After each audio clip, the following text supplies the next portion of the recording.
A personal loan is a customized solution to help you manage expenses for a number of requirements, such as medical emergencies, weddings, debt consolidation, holiday package, and more.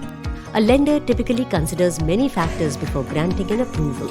Each of these factors may impact your chances of securing a personal loan.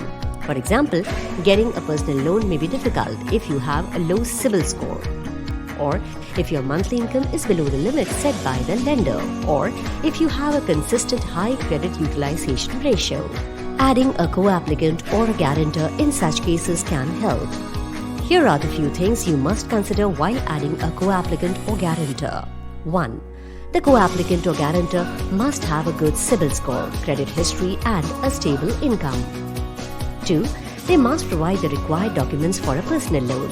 3. They must sign all the relevant forms. In most cases, the lending institution will approve your personal loan if your co-applicant or guarantor has fulfilled the mentioned conditions.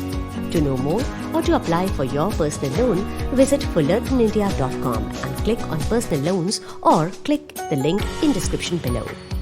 If you found the video helpful, please like and comment on the video. Subscribe to our channel for more updates.